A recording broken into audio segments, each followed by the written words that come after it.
रेखा गुप्ता ने बतौर वित्त मंत्री वित्त वर्ष 2025-26 के लिए 1 लाख करोड़ का बजट पेश किया। महिला योजना से लेकर यमुना की सफाई तक बजट में किए कई बड़े ऐलान।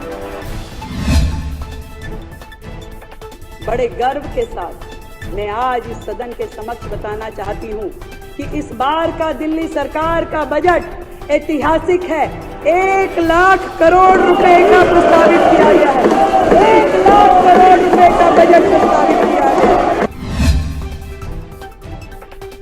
दिल्ली में आयुष्मान योजना के लिए 2000 करोड़ रुपए प्रस्तावित। मुख्यमंत्री ने कहा, योजना सिर्फ इसलिए लागू नहीं की क्योंकि अरविंद केजरीवाल उसमें अपना नाम जोड़ना चाहते थे।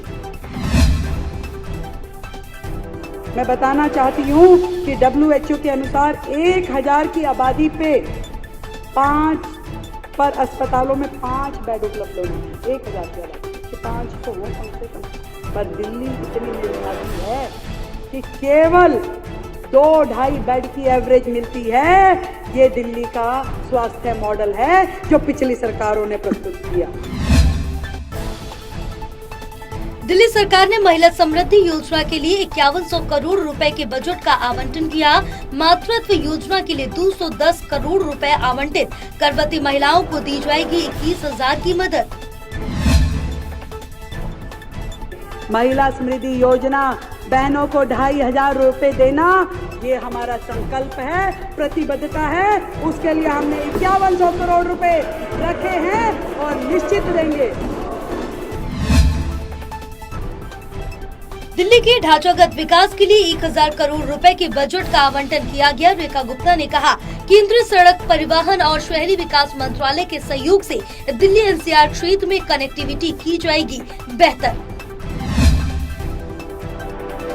दिल्ली में लगाए जाएंगे 50,000 अतिरिक्त कैमरे। महिला सुरक्षा को मिलेगी मजबूती। सड़कों के सुधार के लिए 3800 करोड़ रुपए खर्च किए जाएंगे। चूँकि बस्तियों के विकास के लिए डूसिप को 696 करोड़ रुपए का आवंटन और प्रधानमंत्री आवास योजना को लागू किया जाएगा। 20 करोड़ आवंटित किए जाएंगे। दिल्ली ने राजधानी में 100 जगहों पर अटल कैंटीन खोलने का ऐलान कर दिया। 100 करोड़ रुपए का प्रावधान किया गया। जरूरतमंदों को 5 रुपए में खाने की थाली मिलेगी। दिल्ली में खुलेंगे व्यापार और निवेश के द्वार। लाई जाएगी नई औद्योगिक और वेयर हाउसिंग नीति। रेखा गुप्ता ने कहा, दिल्ली में व्यापार करना और आसान होगा। पानी की आपूर्ति में घोटाला दूर करने के लिए पानी के टैंकरों में लगाया जाएगा GPS सिस्टम। पानी की चोरी रोकने के लिए नया सिस्टम लगाने के लिए 150 करोड़ रुपए किए जाएंगे खर्च। इस बार हमने दिल्ली में इस टैंकर घोटाले को समाप्त करने के लिए वाटर टैंकर्स में GPS सिस्टम लगाने की व्यवस्था की है, जो कि एंड्रॉइड मोबाइल ऐप से जुड़ा होगा।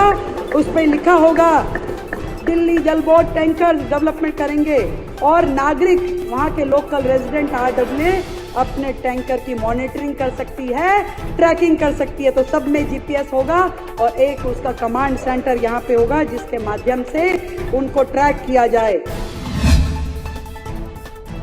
दिल्ली सरकार ने पानी के लिए 9000 करोड़ रुपए आवंटित किए। पानी के लिए नए बोरवेल किए जाएंगे स्थापित। वाटर बॉडीज के लिए 50 करोड़ रुपए का प्रावधान।